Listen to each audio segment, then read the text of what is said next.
We know ADHD is a delay of learned skills. Due to these delayed skills, we find ADHD kids and teens can struggle in their friendships, whether it's making or keeping friends, joining a group, navigating social situations as they arise, and being able to adapt in that moment, or having a good relationship with peers, which is usually characterized by a certain level of trust and communication. Hi and hello! Welcome to Nurturing Youth Counseling. I'm Colette, a licensed professional counselor partnering with you in your child's social and emotional development. I answer questions about children's mental health and provide skills that I've learned while in private practice and with my own children. Come journey along with me on this roller coaster ride of life that we call parenting. Ask yourself, does your child have friends? And what does your child or teen say about those friendships? Knowing your child or teen's perspective on what they think makes a good friendship is a good place to start. Think about, does their perspective match up with what you see playing out in their friendships or what you hear taking place? Do you feel their perspective is accurate? I find that kids and teens may identify a peer as a friend when really it's more of an acquaintance. Using the zones of friendship, you can have a conversation with your child or teen and get them thinking which zones their friendships may fall into. Here's the zone of friendship visual. I call the first circle the stranger zone. Your child might only talk to this person for a specific purpose, like online gaming. The second circle I call the acquaintance zone. This is someone your child knows by name and sees regularly, like at school or on the bus, but they may only exchange a brief hello or a few polite comments with before going on their way. There's nothing deep about this conversation that would require a level of trust to be present. The third circle I call the classmate zone. This is someone your child goes to school or participates in an activity with out of necessity.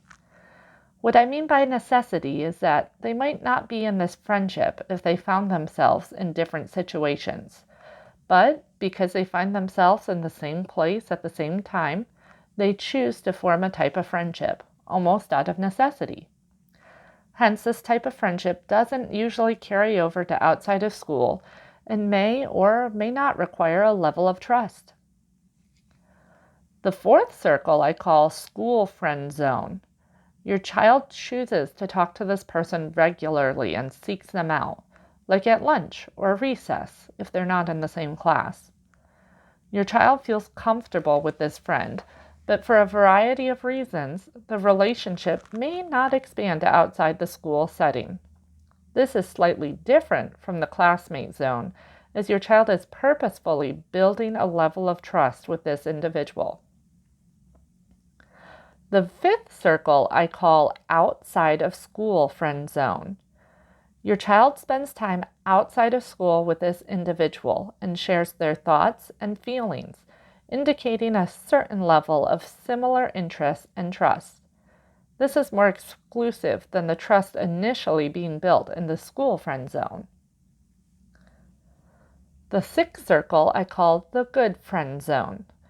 Your child spends a lot more time outside of school with this individual and trusts them enough to share a deeper level of personal thoughts and feelings than they would with the outside of school friend zone. The seventh circle I call the best friend zone.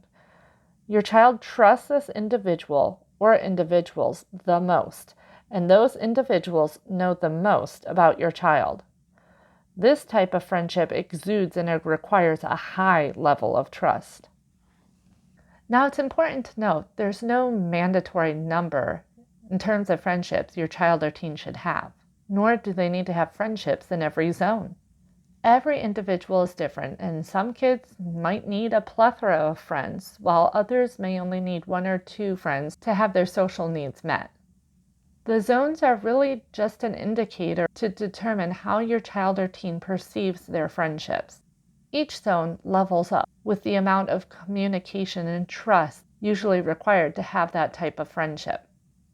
In the next video, I describe how to level up for those who want to move their friendships up a zone.